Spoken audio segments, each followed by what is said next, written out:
সিমের ভর্তা তৈরি করব। অনেকে সিম খেতে পছন্দ করো না, এইভাবে সিম ভর্তা করে খাবে, দারুণ টেস্টি লাগে বন্ধুরা। তো কীভাবে সিমের ভর্তাটা করি দেখতে থাকো। এই সে একবারে ধুয়ে পরিষ্কার করে নিয়ে আসছি, পোকা টোকা নাই, ভালো করে ধুয়ে এই যে মাথাগুলো ফেলে ধুয়ে পরিষ্কার করে নিয়ে আসছি। দিয়ে দিয়েছি, এখন সিমগুলো সিদ্ধ দিয়ে দেবো একটু লবণ, এর মধ্যে দিয়ে দেবো কটা ধনেপাতা, ঢেকে দিব।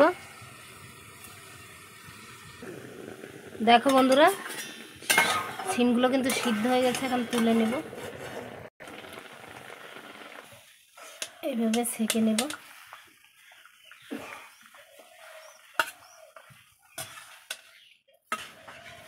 আমি নিয়েছি, কষাই দিয়েছি, কড়াইতে দিয়ে দেবো সরষের তেল, দিয়ে দেবো কয়েকটা কালো জিরা, দিয়ে দিব শুকনো লঙ্কা, কাঁচা লঙ্কা,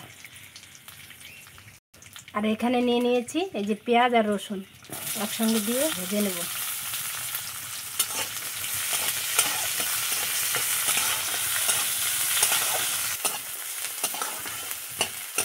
ভাজা হয়ে গেছে, তুলে নেব। কিছু দিয়ে একসঙ্গে বাটবো।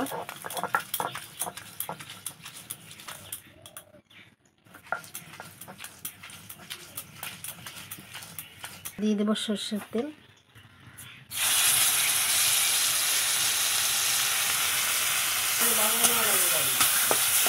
দিয়ে দেবো সামান্য একটু হলুদ আর লবণ, স্বাদ অনুযায়ী একটু লবণ দেবো।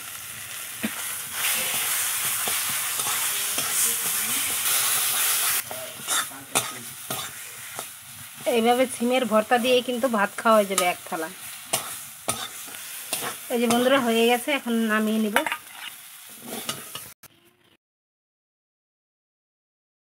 যে গরম গরম ভাত বেড়ে নিয়েছি, আর ভর্তা দিয়ে খেয়ে দেখো কত টেস্ট।